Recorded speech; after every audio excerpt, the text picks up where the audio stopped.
one that I've been wanting to get to for a long time, and now that spring is here, the timing couldn't be more perfect. So for this project, I've teamed up with craftsmen to help me bring the pergola to life.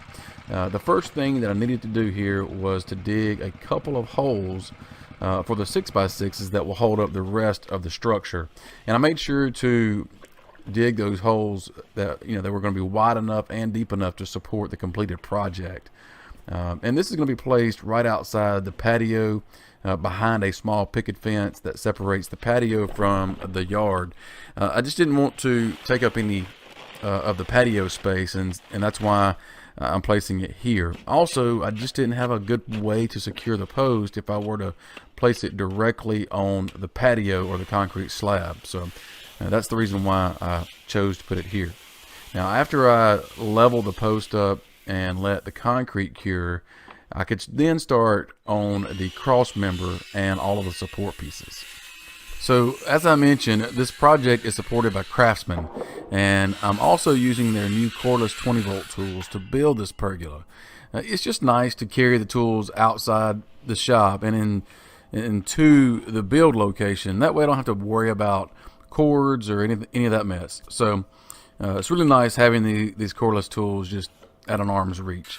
But speaking of the project, between the two main 6x6 posts is going to be a cross member, and from that cross member down to the post are going to be corner braces, and I'll drill through these corner braces with a 3/8 of an inch drill bit, or as in this case, I'm using what I call a bell hanger. It's just a longer drill bit, but it's 3/8 of an inch, and this is going to allow me to insert the bolts that will secure the support pieces to the main post and the cross member itself, and this will secure everything in place.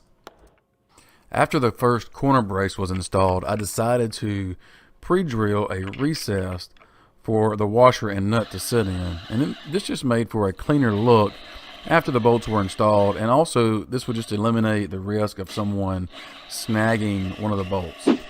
So the next step was to start on the main overhang structure.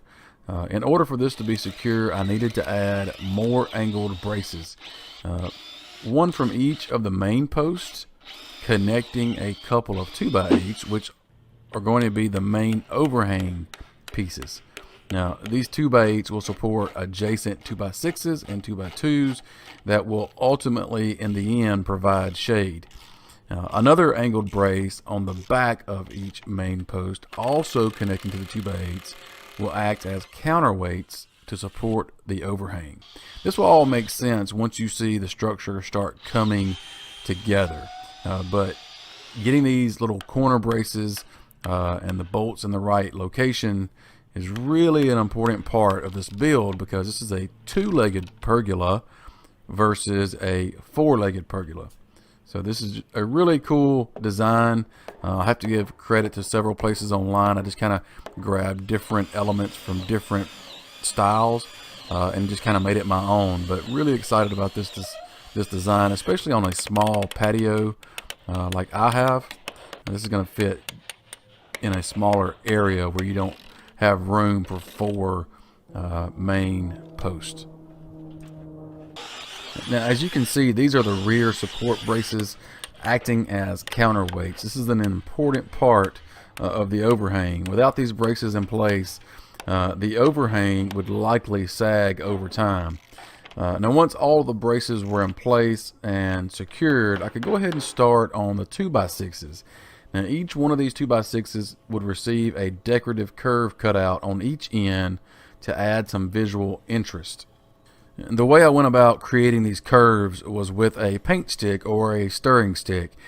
I measured and marked 1-inch increments and drilled a hole at each measurement, and then I secured the stick with a nail at the 0 measurement and used a pencil at any of the other marks, whatever your desired curve should be, to create a consistent curve I could then cut out.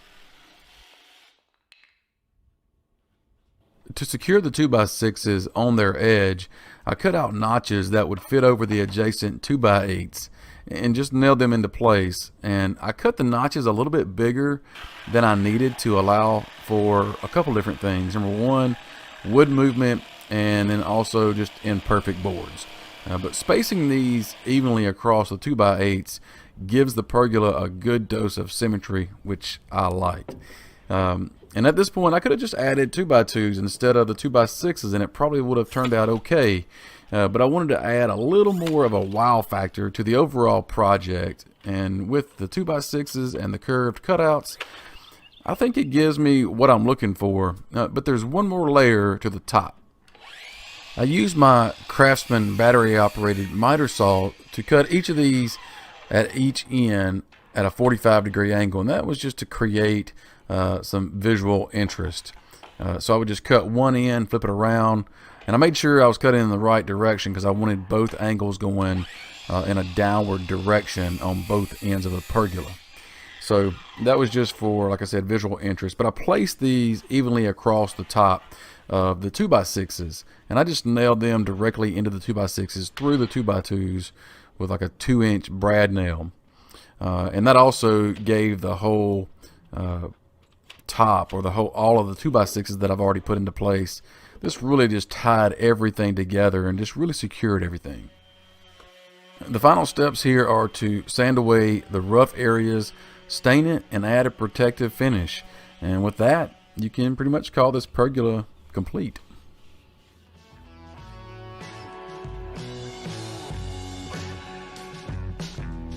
So as you can see, we're finished. I added some outdoor party lights to match the outdoor kitchen area. That's a project that I just finished here recently. So if you missed that project, be sure and check it out. If you're interested in learning how to build this pergola for yourself, I do have plans available. They're listed over on my website. I also have a detailed website article where I go into more details and provide more information on how I did everything. So all those links are down below. Be sure and check them out. This came out better than I expected. And just going through the motions here, kind of give you a little recap of what went into this. You know, it was very doable DIY. I did this by myself. I recommend having someone help you, but you can do this project. This is something that is very rewarding to be able to enjoy outside on your patio. So I encourage all of you to check out the website article, get the plans, and do this project. If you're not a subscriber here, please subscribe to see more videos. Hit that little bell to be notified. I have some pretty cool projects coming out real soon. And as always, thanks for watching.